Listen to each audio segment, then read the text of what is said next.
Biglang tumahimik ang buong paligid nang lumapat ang pintuan noon pasara. Nasa kay Krisa ng mga mata, lahat ng naroon na halatang may larong nagaganap sa pagitan nila na hindi maunawaan ng dalaga kung ano. Bastang alam niya may hawak silang mga baraha. Masyado siyang inosente sa mga ganong bagay at ignorante dahil hindi naman siya palaging lumalabas ng bahay. Si Rita lang ang kanyang nakakasama at nakakahalubilo sa mga ganoong pagkakataon. Hindi lang iyon, may alak din na nakalagay sa kanilang mga baso kaya batid ni Krisa na umiinom din sila habang naglalaro. Nanuyo na ang lalamunan ni Krisa. Hindi niya alam kung babati siya sa kanila o pipiliing tumalikod na lang para sundan sa labas si Nati. Kung gagawin niya naman yun, pihadong lalabas na talunan siya. Naglabas na ng malamig na pawis ang mga palad niya. Nababadtrip na siya lalo pa at sa gilid ng kanyang mga mata ay nakita niya nakatabi ni Nick si Nelia. Sa suot niyang maikling damit na kulang na lang ay maghubad para makita ng lahat ang kaluluwa ay nagmukha itong mababang uri ng hostess. Ang kapal ng mukha, niloko na niya noon kunditan niya ngayon. Parang hindi niya niloko. Nahiya pa ng sobra si Krisa. Malamang sa mga sandaling iyon ay pinagtatawanan na siya ng mga taong naroroon. Bakit ba naman kasi siya pumayag na isama doon ni Nati? Walang sino man ang nag-invite sa kanya doon, kaya malamang may ilang siya sa kanila. Ang sabi ni Nati dadalhin siya sa magandang lugar. Yun na ba ang sinasabi nitong lugar? Wala silang relasyon ni Nick, kaya kung bigla siyang magwawala doon at magre-react siya lang ang mas lalabas na kahiya-hiya rito. Uminit pang ulo ni Krisa nang makita niya si Zeke, ang asawa ng kaibigan na si Rita. Natatandaan niya pa noong huling magkasagutan niya ito nang dahil sa kaibigan. Patunay lang na hindi sila nito good terms. Anong ginagawa mo dito, Krisa? First time mo makatapak sa lugar na to, no? Halata sa mukha mong gulat na gulat ka. Humahalakak pantura ni Zeke sa kanya na marahil ay sadyang ganun ang itsura niya. Bakit hindi ka maupo at makipaglaro sa amin? Tsak na magiging exciting ang games kung sasali sa amin ang kagaya mo. Nangalit na ang ngipin ni Krisa doon. Halatang pinapatutsadahan siya ng kumag na to. Kung hindi lang mas nakakahiya, baka pa nakatikim na rin ito ng umpisa sa kanya. Ano pang tinatanga-tanga mo dyan? Maupo ka na. Iniistorbo mo kami nagkakasiyahan. Mula kay Zeke ay lumipat ng mga mata niya kay Nick na hindi niya mabasa kung anong laman ng isipan. Blankong nakatingin lang ito sa kanyang mukha. Yung tipong hindi nito inaasahan ang pagsulpot niya doon ng bigla. Naiintindihan din naman niya. Kung alam niyang ganito, hindi sana siya pumayag sa kagustuhan ni Nati. Kasual na damit ang suot ng binata, black shirt at black trousers. Prenting nakaupo siya sa sofa. May hawak na sigarilyo ang daliri. Nagsukatan sila ng tingin, paunti-unting lumitaw sa mukha ng abogado. Ang marami nitong katanungan sa dalaga. Isa na roon ang nangingibabaw ay kung ano ang ginagawa nito ngayon sa ganong klase ng lugar. Sa paninitig na ibinibigay nito, nababasa na kaagad ni Krisa na hindi masaya ritong abogado. Wala akong kasalanan. Ang kapatid niyang sisihin niya dahil dinala niya ako dito. Hindi rin nakaligtas sa mga mata ni Krisa ang pagkakaroon ng ngalumata ni Nick. Malaki at nangingitim din ang eyebags nito. Malakas na tumikim si Nelia upang kunin ang atensyon ng dalawa na hindi niya na nagugustuhan. Maaaring ex-boyfriend niya na si Nick, ngunit may pagmamahal pa rin siya dito. At masakit sa kanyang mga mata ang ginagawang titigan ng dalawa ng harapan. Nakikita niya ang kakaibang damdamin ni Nick na ibinibigay sa dalaga. Zeke, huwag kang ang ganyan sa kanya. Respeto mo naman, music teacher siya, hindi ba? Huwag mo siyang ganyanin. Kaunting respeto naman, huwag kang walang modo. Hindi alam ni Krisa kung siya lang or tila yata. Minamaliit ng babaeng ito ang kakayahan niya. May gana pa talaga itong magsalita ng ganoon. Ang ama rin naman ito ay ganon din ng propesyon. Ang kaibahan lang ay mas sikat ang ama nitong si Armando Celis. Kung maririnig lang ito ng ama, baka nakarinig na ito ng masama. Malamang ang mga ganyang klase ng babae ay walang kaalam-alam sa gitong klase ng laro. Nalibangan ng mga kagaya natin. Well, hayaan mo na lang siyang panoorin tayo. Dumukwang papalapit si Nelia sa mukha ni Zeke at hinalikan ng lalaki sa pisngi. Naikuyom na ni Krisa ang kanyang kamay. Parang nais nitong manakit upang iganti ang kaibigan niya si Rita sa hayop na si Zeke. Hindi lang yon. Sa mga sandaling iyon ay gusto nang hubarin ni Krisa ang suot niyang heels at ihambalos. Sa mukha ni Nelia, kapag ginawa niya yon baka sakaling mahimasmasan ng babae. Sa kalandian niya, Mariin na niya ipinikit ang kanyang mga mata. Sino bang nagsabi sa kanilang hindi siya marunong maglaro o ano man ang ginagawa nila? Mabilis lang siyang matuto. Kung tuturuan siya ng isa sa kanila, pihadong makukuha niya na kung paano nila yun lalaruin. Tinitigan siyang mabuti ni Nick. Sa mga sandaling yun ay nababasa ng binata ang labis na frustration sa kanyang nadarama. Pilit niyang kinukuha ang atensyon ni Krisa na natuon na kay Nelia. Biglang sumama ang kutob ni Nick. Biglang tumayo na doon si Nick. Ayaw niyang sumali sa larong iyon si Krisa. Una sa lahat, ayaw niyang mabastos ito ng mga kasaling lalaki sa games na hindi imposible at malayong mangyari. Dahil lang mananalo sa games, ay may parebelehiyon na gawin ang gusto nila sa mga kasali. At no exception si Krisa kung pipiliin itong makihalubilo sa kanila. Doon kaya ilalayo niya ito. Ano ba kasing ginagawa mo dito, Krisa? Sa malalim na boses ay tanong ng Nick. Hindi pinansin ang ginawang paghahawak ni Nelia sa isang kamay niya dahil ang buong akala nito ay aalis na siya dahil sinundo siya ni Krisa. Hindi niya na ako tinawag sa palayaw kong Chris. Parang sinampal ng kaliwa at kanan doon ng dalaga. Iba ang dating nito sa kanya. Naramdaman niya na galit pa ang abogado. Umuwi ka na. Halika't ihahatid kita sa labas at kukuha na ng taksing masasakyan. Nang mga hakbang nasnik ay hinila ni Nelia ang isang kamay niya dahilan para mapatingin ang binata kay Nelia. Babalik ka ha, baka mamaya niyan umuwi ka na rin. Maglalaro pa tayo. Kailangan ko pang manalo sa games para naman mahalikan kitang muli. Nagsigawan ang mga naroon. Naguluhan pa si Krisa kung bakit malakas ang loob ni Nelia na sabihin yun ng harapan. Anong klaseng laro ba ang kanilang ginagawa ngayon? Kakaiba naman. Oo naman Nelia, babalik ako kaagad. Ihahatid ko lang siya. Marunong ako maglaro niyan. Anong akala niyo sa akin, Mangmang? Palaban na sagot ni Krisa na nagpatahimik na naman sa mga naroon. Makahulugan na silang nagkatinginan. At saka Attorney Bentacourt, bakit bigla mo akong ihahatid sa labas? Kung uuwi man ako, kaya ko naman ang sarili ko. Hindi ko kailangan ng tulong mo. Total nandito na rin naman ako. Bakit kailangan mo akong ipagtabo yan? Hayaan mo akong mag-enjoy maglaro, kagaya ng ginagawa niyo. Sabihin niyo lang ang rules and regulations at paniguradong makakasabay naman ako. Sinalubong ni Krisa ang nagliliyab na mga mata ni Nick nang dahil sa kanyang mga sinabi. Yung tipong pinaparating ng dalaga dito na total ay wala naman siyang string attached at hindi niya rin naman siya pinapakialaman. Bakit siya nito papakialaman sa kanyang mga desisyon dito? Anong ibig mo sabihin sasali ka sa games? Hindi ka sasali, wala kang alam. Kaya nga sasabihin niyo sa akin ang rules. Mabilis ako makaintindi, masasabayan ko kayo. Ano bang kinatatakot mo? Ang palagi ako matalo? Ayos lang, sanay naman ako. Gumalaw pa magkabilang panga ni Nick sa pabalang na sagot na yun ni Krisa. Hindi siya makakapayag na sumali ito lalo na't nandun si Peter at saka si Alex. Pihadong gagalingan nila para lang makascore ng halik sa dalaga.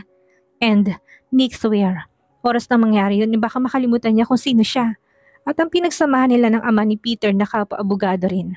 Ayaw niya dumating sila sa puntong iyon kaya hindi siya papayag kahit pakalad ka rin niya si Krisa papalabas ng silid na yon. Gagawin niya yun sa dalaga. Bakit bantigas ng ulo mo? Sinabi na ngang hindi pwede. Hindi ka marunong. Nagpalitan ng tingin ng mga naroon. Nabitawan naman ni Nelly ang kamay ni Nick na hawak niya. Noon lang niya nakitang binata na magalit ng ganon. Yung tipong nagliliyab ang mga mata nito sa galit. Masama ang kutob niya, malalim ng damdamin nito para sa kaharap na dalaga. Akmang tatayo si Nelia para sumausaw pero kaagad siyang pinigilan ni Zeke na tumayo doon. Kilala niyang magalit si Nick, baka madami pang babae kapag nagalit na ito. Attorney Bentacourt, marunong ako. Giit ni Krisa na tinaliman na rin ang mga matang nakatitig sa binata. Bingi ka ba? Hindi maintindihan ni Krisa kung bakit ayaw siyang pasalihin ito. Para bang makakapaglampungan na sila, hindi siya papayag. Gusto niyang makipaglaro rin sa kanila. Gusto niyang ipakita kay Nick na kaya niya rin makihalubilo sa mayayaman. Hindi nga sabi pwede, Krisa. Bakit bang kulit mo? Di ka makaintindi kapag sinabi kong hindi pwede. Attorney Bentacourt, tama nga naman si Krisa. Kung sinabi niyang kaya niyang maglaro niyan, bakit hindi natin pagbigyan? Hindi na nakatiis ay sabat na ni Peter na kanina pa sa kanila nakikinig. Alam niyang dahilan ni Nick at naunawaan niya yon. Ngunit ngayon nalaman niya mula kay Nati ang mga nangyari. Gusto niyang subukin. Ang tatag nito kung hanggang saan. Kung tutuusin ay kaya niyang hindi na lang makialam pero ngayon nakikita niyang nasasaktan si Krisa. Nang dahil sa abogado, hindi siya basta tatahimik na lang doon at papanoorin kung paano nila yurakan ng babae. Kung kinakailangang gawin niyang shield dito ang sarili ay gagawin niya yon. Sino ka para magdesisyon? Baling ni Nick kay Peter na mas kumulo pa ang dugo. Ipinakita niyang umiinit na ang dugo na ikuyom na ni Nick ang kamao. Kapag hindi siya makapagtimpi, uundayan niya ng suntok itong si Peter ng tumahimik. Hindi ako nagdedesisyon, narinig ng lahat na sinabi naman ni Krisa. Na kaya niya maglaro. Bakit hindi natin siya pagbigyan? Huwag kang ang KJ. Sige na, dinaan na lang ni Peter sa biro ang lahat. No, kapag sinabi kong hindi, hindi. Nakalimutan mo yata kung sino sa buhay ko si Chris. Gusto mong ipaalala ko pa sa'yo? Parang humupa ang galit ni Krisa sa puso nang marinig ang pangalang ginamit ni Nick. Subalit napalitan na naman yun ng puot nang biglang umiksenang muli si Nelia. Nick, kalma. Ang puso mo. Hayaan mo nang sumali siya sa games. Tingnan natin kung alam niya nga talaga kung paano maglaro nito. Persahang hinila na ni Nelia si Nick. Paupong muli, halos umikot ang mga mata ni Krisa kay Nelia na feeling siya dapat ang nasa tabi ni Nick. Pero syempre pinigilan niya sarili. Kung ang prize ng mananalo ay ang mahalikan ng sino sa kanila, kailangan na manalo siya. Hahalikan niya si Nick sa mismong harapan ng babaeng ito nang malaman niya kung sinong tunay na nagmamay-ari sa labi ni Nick Bentacourt. Krisa, upo ka na. Marahang hila na rin sa kanya ni Peter. Explain ko ang rules.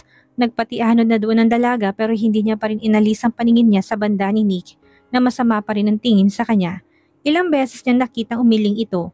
Gumisi lang siya dito na nang aasar. Tahimik namang nagmamasid ang iba pang mga kasali. Kitang-kitang hindi nila ang tensyon sa pagitan ng dalawa. Nahulaan na nilang may hindi pagkakaintindihan ng dalawa. Dahil kung wala ay malamang na silang magtatabi habang ina-enjoy lang ang laro. Subalit taliwas yun sa mga nangyayari. Kapag talo ka, kailangan mong uminom ng alak.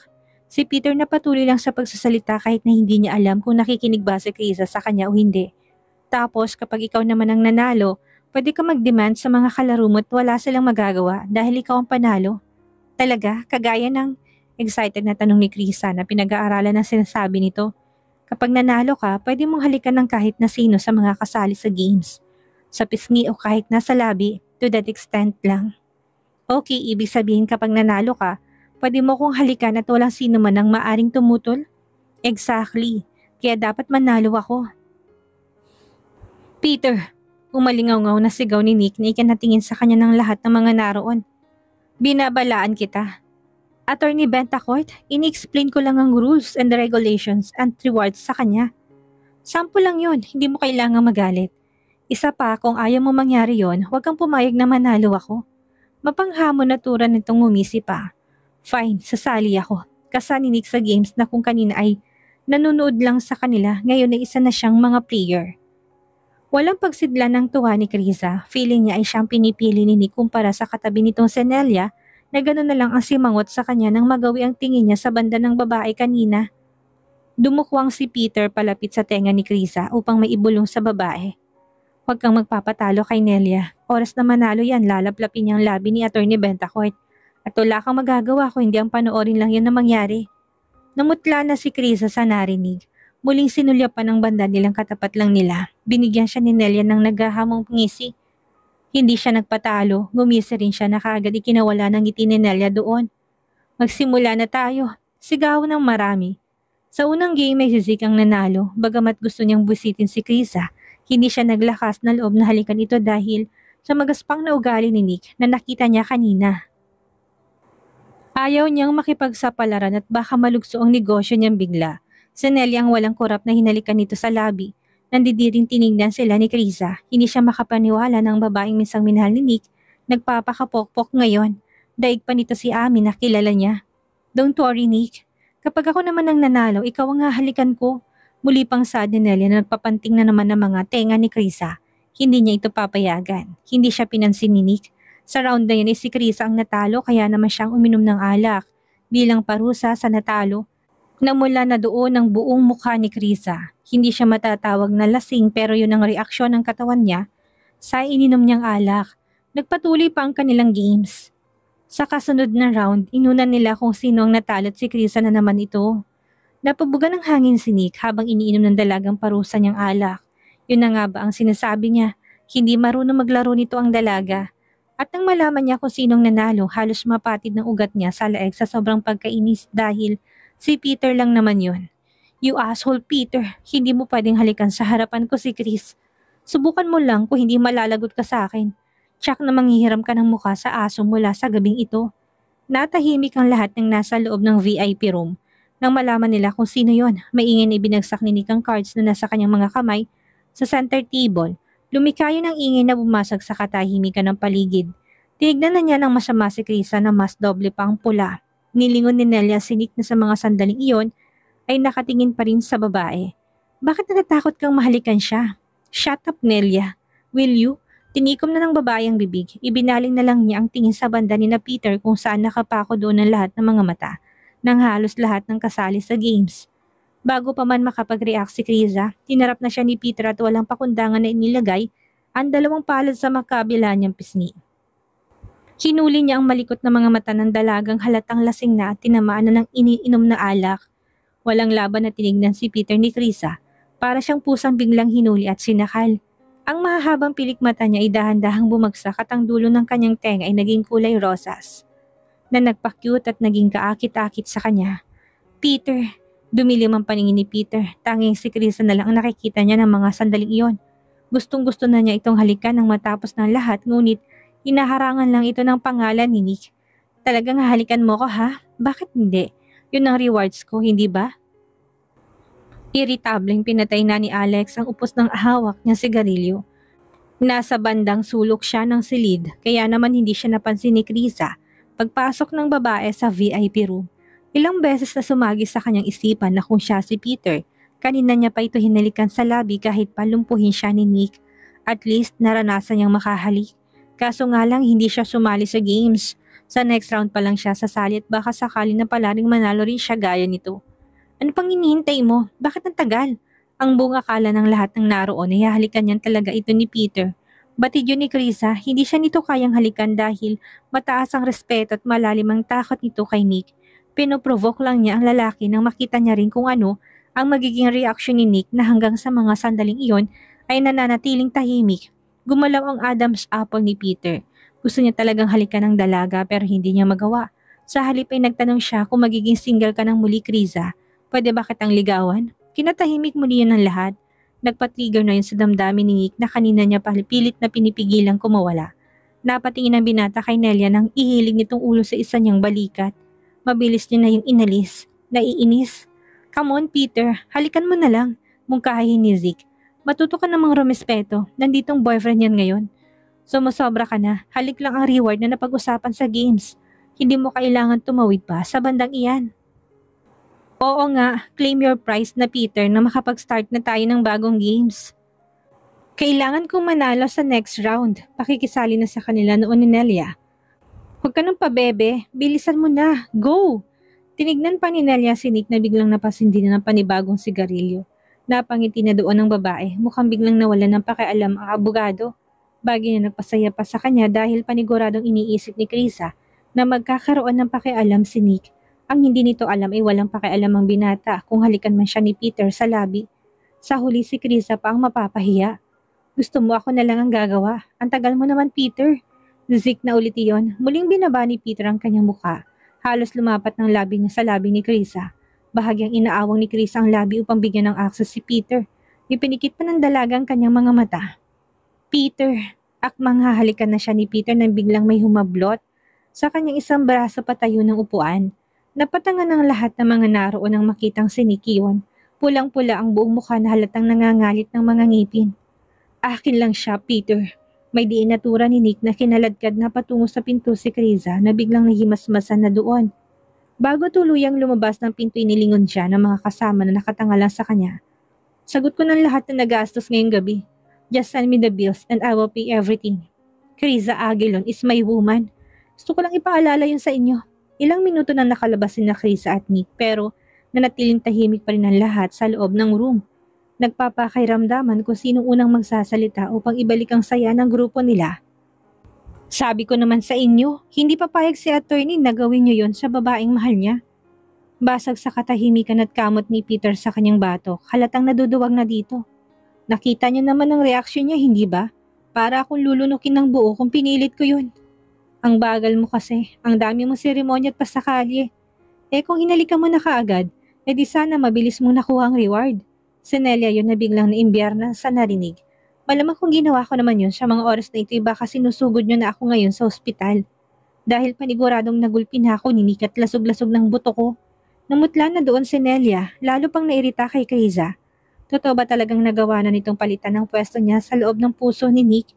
Imposible yon, mahal na mahal siya ng abogado.